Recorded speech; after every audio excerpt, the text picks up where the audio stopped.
Nou, ik vind dit verschrikkelijk, ja. Ja, ik vind het heel erg jammer. Want zo'n brug, dat is toch een monument, hè? Altijd jaren geweest in Franeker.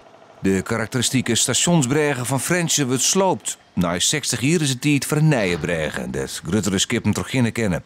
De nieuwe bregen zal vanuit Haas beginnen worden, maar energie van zonnepanelen die erop komen.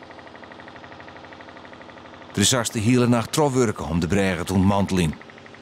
Maar we hadden de bregen eerst iepen en toen hebben we met de kraan de het wegdek zakje laten.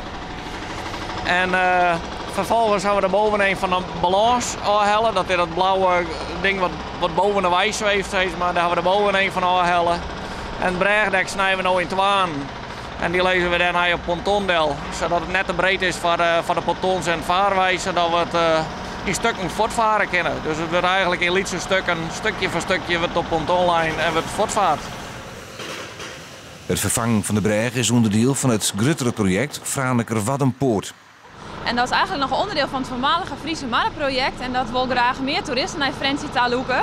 En één ding daarvan is de bregen, maar zijn ben ik bezig met de Oosterpoortdam. Die leidt hier achter de bregen. En dat wordt een beweegbare breg, zodat boten binnenkort in het centrum komen kennen. We zijn bezig met de herinrichting van het oud kaatsveld. En zij binnen een aantal projecten om het hier voor de toeristen aantrekkelijker te maken. De bregen Matissi is kleerwijzen, om die tijd maar het verkeer omrieden. Voor fietsers en voetgangers is er een tijdelijke breg online. Nou ja, het is een brug dat zo karakteristiek voor Franeker is. Dat ik vind het heel jammer dat die fout gaat.